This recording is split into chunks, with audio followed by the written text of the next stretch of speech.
morning. And,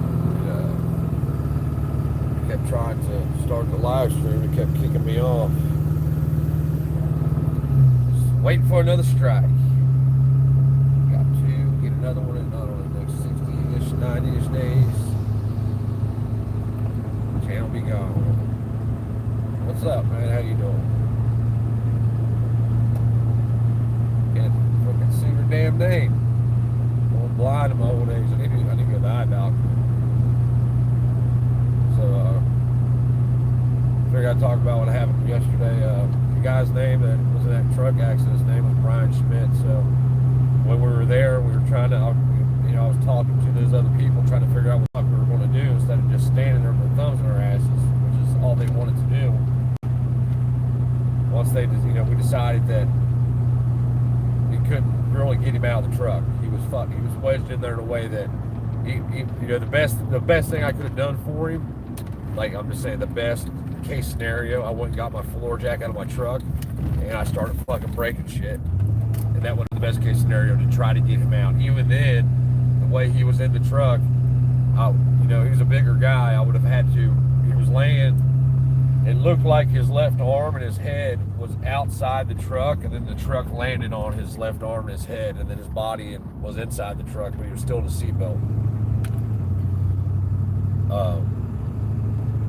So when, the one guy there was supposedly a paramedic, although he wasn't doing much paramedicing, and the other two bitches there, and I'm calling them bitches because that's what they were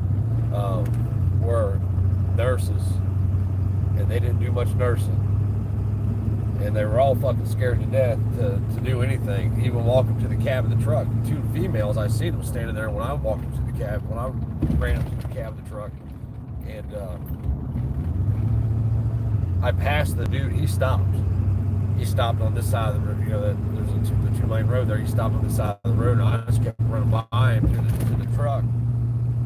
I don't know why he stopped. I don't know if it's because there was gas going everywhere. I mean, at that point, it's like people say, when you go to help people, make sure you put gloves on. If I have to catch something, some STD or some blood disease or whatever it is, in order to save somebody's life, that's a small price to pay. I'll deal with it. You know what I mean? I'm not that concerned with. I'm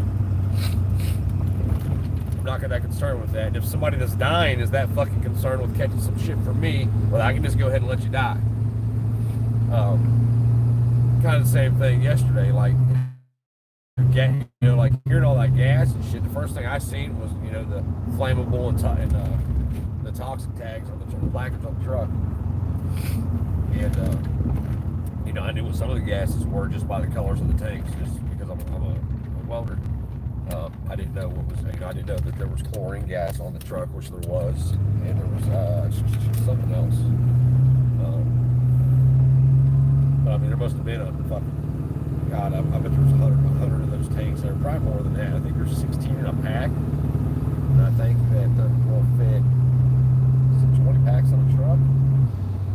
I don't know, it don't matter.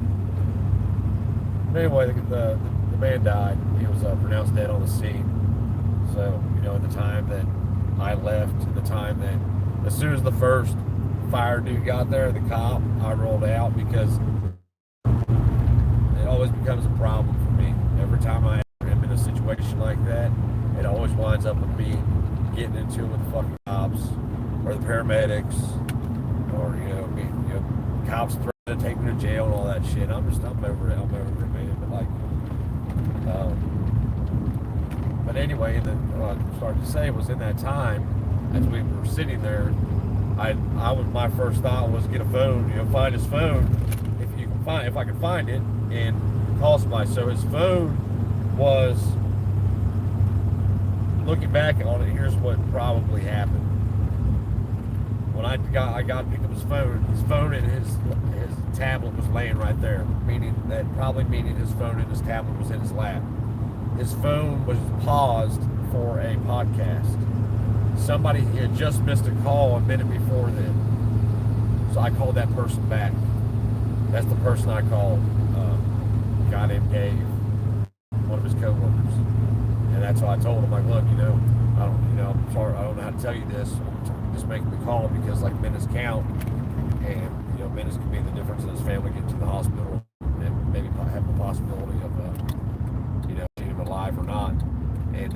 a couple hours away from his house. He works out of Evansville, Indiana. He was in Louisville, Kentucky. But like, I don't know why this shit keeps happening to me. Like, trust me, I'm not boo-hooing for me. It just makes no sense to me. I have seen more death and shit like that than any 20 people I know combined. I've come across more accidents, overdoses, gunshots, stabbings than any 20 people that I have ever met in my life combined. With the exception of people like my sister who was an EMT. You know what I mean? Like,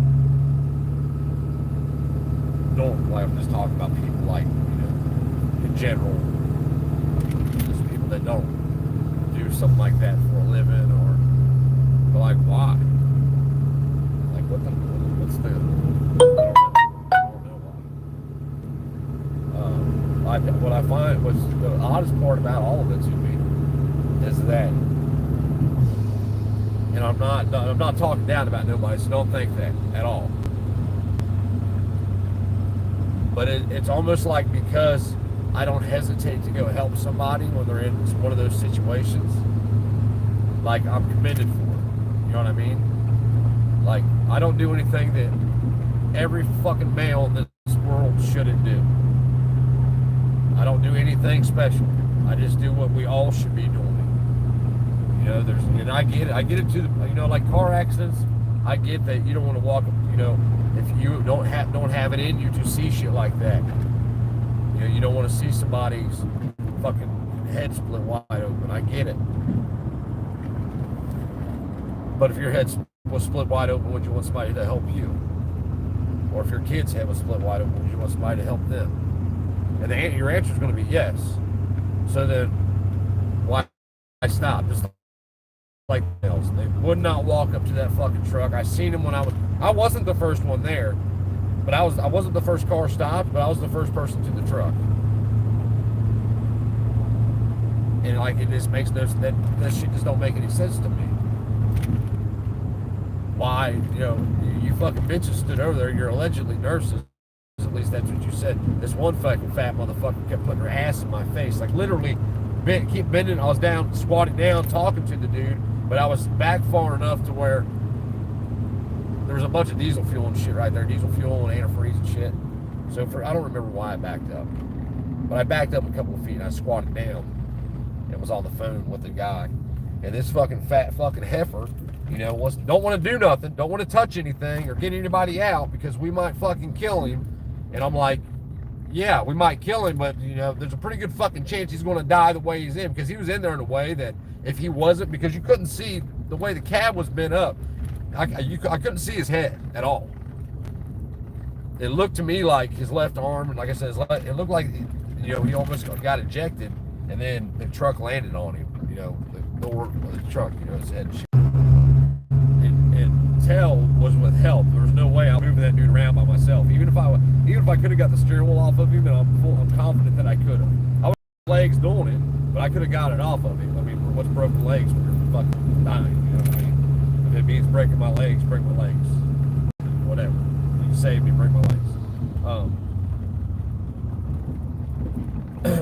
But this fat fucking heifer don't want to fucking do nothing, but she wants to have her nose all up in the thing, all up in the, telling people to stay back like she's doing something.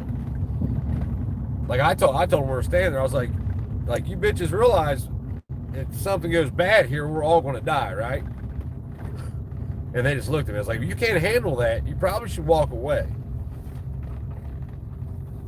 And no, they just wanted to stay to be part of it, and that's what it was, because they did absolutely nothing. It wasn't like coming up with an ideal to get this man out of this truck, or what can we do, or hey, let's try to get a hold of somebody that knows him, so at least maybe he has somebody there, or hey, let's talk to him, let's cover him. Listen, if you're on a fucking accident, or if you're in a nursing home, or if you're anywhere where there's somebody sitting in front of you and there's a possibility that they are dying or fucking dead, do not talk about them being fucking gone. Do not say there's no pulse. Do not say they are dead. Because I can 100% assure you that when people are unconscious, they can hear what is being said. 1,000%. I can testify to it. It's happened to me. where I've been unconscious and people around me were having a conversation, and I told them about that conversation after I woke up. And that's, you know, that's what stupid fucking people do, and that's why I find it hard to believe that they were nurses or even paramedics, because I wouldn't think nurses and paramedics would. I think that they would be bright enough to know not to do shit like that or say shit like that around people that are in that kind of shape. But don't do that shit, man. And like, that's not the first time I've heard people do that. When Christy's uncle was dying, her Uncle Scott was all at the nursing home, and like literally watching him take his last breaths. And her other uncles, fuck, what's his name? Forget his name, doesn't matter. Kept telling him, just go ahead and go to God, Scott. Just go toward the light. I'm like, you fucking stupid bitch, shut up. He's gonna be fine. He's gonna make it through. No, I mean, I knew damn well he wasn't gonna fucking make it, but he didn't need to know that. Like, why scare the fuck out of somebody when they're already got the fuck scared out of them? There's no sense in fucking it up more for them. But it just, I'm dumbfounded by that those two bitches yesterday, because it was clear they just wanted to be a part of it, you know. And like, I didn't want to fucking be a part of it. I didn't want to have nothing to do with it. I just happened to be there, and it just happened that way. But then these fucking bitches got the nerve to tell other people to stay back. I'm like, who the fuck are you? It's a power thing, you know. It is. Like, you can say I'm wrong, but that's what it is. You can say they were concerned about people. Maybe they were. Maybe the fucking chlorine gas and acetylene and oxygen getting sprayed into the air, you know, by the thousands of pounds a minute or thousands of CFM per minute. Maybe that's what their concern was, but I highly doubt it, because these two were not that fucking bright. Where's wife and kids?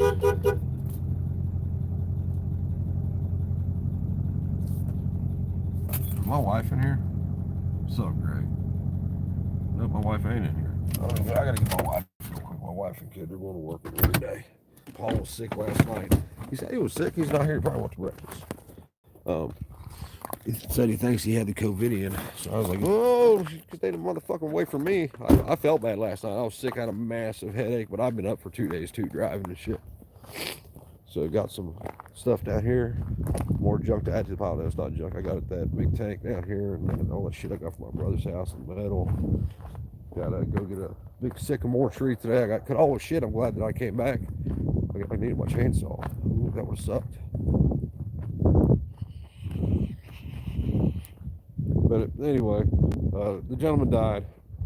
His name was Brian Schmidt. I want to see if I can't get in touch with his family and see if so I can help them in some way. I can't help them, but maybe we can help them. I don't know anything about them. I don't know their financial situation. I don't know. All I know is that when I talked to his employer, because when I made the phone call to the guy, and it was his one of his co-employees or whatever. He called his work. I gave him my phone number in case they needed anything from me. He called his employer. His employer then called me, and his employer said they were going to get a hold of his parents. So I'm assuming the dude was a younger dude, and probably not married, because then they probably would have said we're going to get a hold of his wife or whatever, but they didn't. So I told the guy, if they need anything, let me know. Pass on my condolences. If they want to talk to me or whatever, just to have them call me. Hang on 1 second, please. Hey, sign guy. I need this. I need my still. Did you guys take the dogs out? All right, I need my chainsaw, the gas, and oil right here. What? The still chainsaw, and the gas and the oil. I'm glad I came back because I forgot it. I'll grab it in a minute. They're like, I'm almost convinced that, I used to be a running thing with me. I used to tell people that God hated me and I hate him back, and that's just our relationship. It's just how it is. It works out well that way. Is what I used to say. And then something changed in my life, and I no longer say that. I don't believe that. But like, come on, man. Like, I keep getting these, like, shit gets burnt into my brain. Like when people say they have a photographic memory, I understand what that is. I don't want to say I have a photographic memory in the sense I remember everything like it's pictures. But like, I will never forget that dude laying in that truck yesterday. You know what I mean? I'll never forget, people I've walked in on that have overdosed or gunshot wounds or people who fucking got their guts falling out of their stomach or like I'll never forget any of that shit. It's just another one of 10,000 memories I don't want. Um, but let's fight about fucking who our favorite political, who our favorite form, what our favorite form of tyranny is, and what political numbnuts we want in the office. Hey, get down, Nova. You're not allowed on the couch. That's a bad girl. Well, I got the phone. I'm whipping your ass too. Because we got so much shit to get done around here. I didn't sleep very well last night. I actually slept sitting up in a chair. Couldn't go to sleep. I lay down for about 30 minutes. I woke right back up. And I've been driving for 2 days. I hadn't got no sleep. So I need to get going so I can do all this shit. I gotta go. I cut down a big ass black walnut tree the other day, and the guy told me I could have the logs from it if I wanted them. There wind up only being one log. I was able to get out of it. I would have got a 10.5 foot log out of it, but there was actually I would have got 12.5 foot log out of it, but it had barbed wire in it, so I had to cut it real high and only got an 8.5 foot log out of it. But the shit's still super expensive. It's got a 12-inch heart in it, so perfectly round. It's actually about 12.25 inch heart. So I'm not sure. Somebody could probably make a 4-inch mantle out of it if they wanted to, or do some other shit. But black walnut's an expensive wood. So I'm going to go down there and get this log. Don't have no fucking clue how I'm going to get this log on that trailer. All I know is I got chains, a trailer, my truck. Yeah, that's about it. But we're going to get it up there because that's what we do. Then he's got a big sycamore tree I cut down. I gave that dude a deal on a lifetime. But you don't I didn't know. I was just trying to think what I would charge me to cut down some shit, and cutting down trees ain't that hard to me, especially when you're just dropping them. And that's really all I had to do is just drop these trees. And I had to top one that was supposed to be dropped, and then we're sitting there trying to figure out how to top this tree, and I'm like, how do you want it topped? And he told me well, man, I'm not a professional tree trimmer. I told you that. I have no problems doing this, but if it was me, this is how I would do it. He's like, oh, no. We're going to do it this way. He's like, the way you're wanting to do it, it'll probably kill the tree. I was like, all right, we'll do it your way. So I did it his way. After I get it done, he's like, yeah, just go ahead and put that shit down there by the, what? Yeah. He said, just go ahead and put those limbs down there by the creek. I said, what? Because the day before, he said all I had to do was just top it and leave it. He would clean it up. But now it became me cleaning it up, which it added about 3.5 hours of work to our day, but just getting started, so I'm not going to complain about it. I just do it, get it done. Hopefully passes my name off to somebody else, uses me for something else. So we got all that done. What else was I going to say? Oh, I gave him a deal and a half. So we get done. We're ready to roll, and he come over. He's like, man, you're going to be mad. I'm like, what? He's like, my wife wants it done a little differently. I'm like, what the fuck you mean she wants it done a little differently? The only other option is to cut it how I said to. He's like, yeah, that's about how she wants it done. I'm like, you motherfucker. So I had to get back on this tree and hit every single damn branch again, every limb again, which I just kind of took off the big limbs then. But oh well, it is what it is. But anyway, the black walnut I just dropped, and I cut up in firewood. And because I've been looking for a rack for my truck, a ladder rack where I can put my camper top on, my topper, and then put the ladder rack on top of it. This one ain't necessarily the one that I want because this one bolts directly to the sides of the camper. I'm going to modify it because I don't want to bolt it to my camper top. But then again, I might have to because of the way mine's designed. It just so happens the day that I'm talking about I need to buy one of these things, I go do this job and this guy has one. I'm like, do you use that? He's like, no, man, that shit sit there for 2 years. I used it. I'm like, okay, you want to sell it? And he's like, we'll work something out with it. Well, then when I cut down the walnut tree, he's like, hey, if you want to cut up, anything that's good for firewood, you ain't got to cut up the big logs, just the limbs that are good for firewood. You want to cut it up in 1928 sections. You can go ahead and take that topper with that rack on it. So that's $500 right there, just for the rack, not including the topper. So I'm going to take the topper and the rack, I'll try to sell the topper for $100 or something. I think it's for a Dodge Dakota is what he said, or a Dodge 1500 short bed or some shit. I don't know. It won't fit my truck. It's too not wide enough to fit my truck. But the rack should fit my truck because it's adjustable. And if it don't fit, I'll make it fit. It will fit. What else? I think it's about it. Just never know when it's going to be your day. We all wake up today expecting to go home to a warm bed tonight, and sometimes that's just not the case.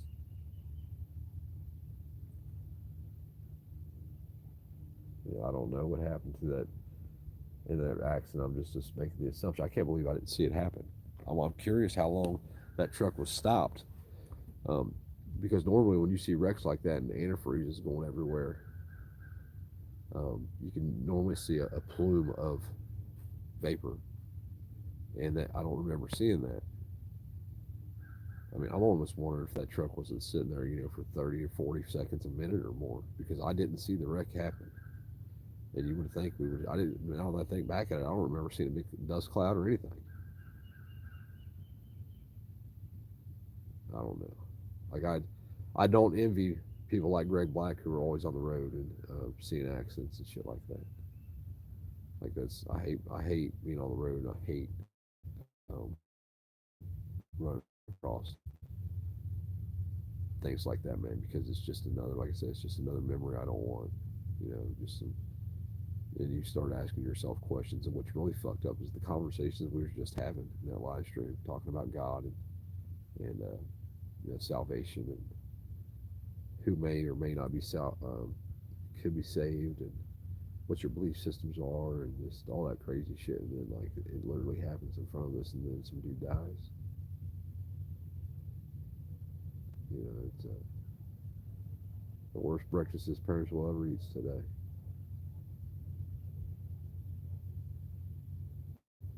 I don't know. But I gotta jump off here. I gotta get this chainsaw, and I gotta get to work. After I do that, I got a light. I gotta get fixed today. Some of this, I don't know if I've already told you all about this. Is I was doing a light, fixing a light on a restaurant in Waverly, and some guy rolls by. He's like, "Hey, you fix those lights?" I was like, "Yes, sir." It's like it's like, "What all you do?" I was like, "I do fucking whatever you need done." It's easier for you to tell me what you need done if I can tell you whether or not I can do it than it is for me to tell you what I can or can't do. Because there's nothing I can't do if I want to do it, except fix my Grand Prix. That's one thing I haven't been able to do. I got to figure out how to get that thing back from Ohio. If somebody's got a two-wheel dolly, let me know if there's any way I can get it somehow, because I need to get my car down here and get it fixed. I'm not just letting it go. I'm going to fix it. But he's like, I got this. I want to. So he told me where the restaurant was. I stopped by. He's like, I've been trying to get somebody to come out here and fix this light for 3 years. He can't get it down here for 3 years. He hasn't been able to get anybody to fix a restaurant light. Like I don't know, it's probably 16 foot light or something, 16 foot wide by 4 foot high, 6 foot high. Um, but like that just blows my mind. Like there's a lot of money in fixing lights. There's a ton of money in fixing those lights, restaurant lights and shit like that. And there's a place right down the street that makes them. So, or used to make them anyway. I don't know if it's still there. Um, but like people don't care to pay the money as long as you do the work. I mean, the guy that I did the other light for the other day, that Paul and I went and did that work. He told me I didn't charge him enough, so he gave us a tip. It's like whatever, man. Like I don't have to get rich off of this shit, and I know that like my problem is that I always screw myself. It never fails. I screw myself when I do work for myself because I want to help people. You know what I mean? Like I don't want to make a bunch of money off of you, but then at the same time, I got to be able to pay my bills and feed my family, which is what we're trying to do now. Um, so it'll work out. It's just going to take some time and effort. I got to get insured and bonded, which I hear is expensive in Tennessee for some reason. I don't know why. In Ohio, for a contractor's bond and insurance policy, it was only like $500 a year, $700 at the most. I paid fucking payments on it when I was insured up there, but that's been years ago. That's been 15 years ago, so I'm sure it's more than that now, but I don't see it being thousands and thousands of dollars. But the sooner I get insurance and bonded, the more different work I can do. I might try to get my electrical license. I can wire houses down here, But in order to wire houses, I have to, like, say Greg Black hired me to wire his house. Greg Black would have to help me wire his house, and then we would have to have it inspected under Greg's name. Apparently, the law in Tennessee is you can wire one home of your own per year. So, trying to got to figure that out. Which I don't know what they can do to you. What the fuck they gonna do if you wire some shit and you don't have it inspected? I mean, if it's not inspected, it ain't my business. Which I got to get a bid together today for a 12 by 24 tiny home. Three outlets, three lights, three switches, four. I'm gonna put four switches in it though. Um, and 100 amp panel, which I don't know what the fuck you want a 100 amp panel, but whatever. Um, with 100 amp um, disconnect wired for a generator. So I called my brother-in-law, who's an electrician, and asked him, like, what would you charge to do this job? Materials and all. He's like, 6 grand. I'm like, you're fucking high. He's like, look, motherfucker, if they want it done now, it's going to be $6,000. He's like, if not, tell them to wait 2 years, and an electrician will be happy to come and wire it for them. He's like, especially where you're at. He's like, people, them crackheads out there don't want to do shit. I'm like, I ain't gonna charge dude 6 grand to wire a 12 by 24. But whatever, it'll come along. But I like my electrical license in Tennessee. I think it takes it's a 9 month class. I don't know how the hell I would do it. I guess I could just do it while I'm working. Christy would be pissed though. She's like, it's my turn to go to school. You already went to school. You went to school for welding. Now you're not even fucking welding. Which I want to go back to welding, man. I love welding. Like I love to weld. Like I love it. And just welding, not even fabricating, just welding. As long as it's purposeful, I need to find it around here bridges or some shit. I love stick welding. A lot of people don't like stick welding. I love it. I don't know. But I want to jump off here, guys. Stay safe and be careful today. Fucking, pay attention. You make excuses for justifying what I do. I shouldn't videotape myself while I'm driving. But most times I'm not looking at the camera. And if I do, I look down real quick. Most of the time I'm looking out. You may think I'm looking at the camera, but I really don't. Anyway, I gotta go. I gotta get shit done. Peace.